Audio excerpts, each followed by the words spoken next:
Colonel, is Israel a liberal democracy or a dogmatic authoritarian state?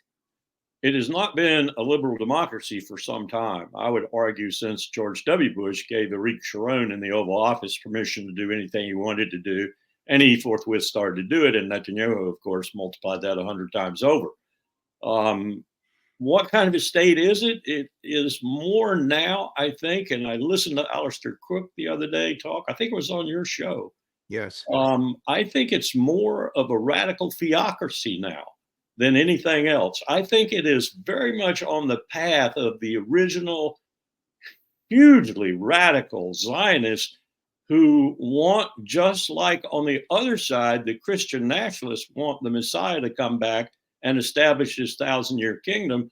These Jews, these radical Zionists, and Netanyahu is rapidly looking like he's one of them intellectually as well as for political purpose. They want their Messiah to come back. And so they want a kingdom. It's almost as if they are like ISIS, wanting a caliphate for the Islamic world, only they don't call it a caliphate, they call it a kingdom in Hebrew.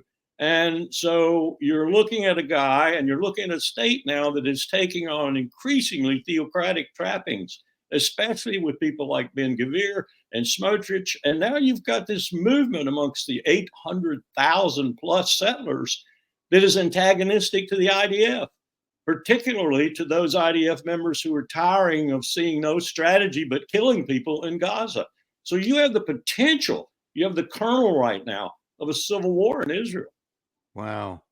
A radical theocracy. Isn't that an interesting handle, Colonel? That's exactly what Netanyahu accuses Iran of being, a radical theocracy. Isn't that interesting? Yeah, different theology, obviously.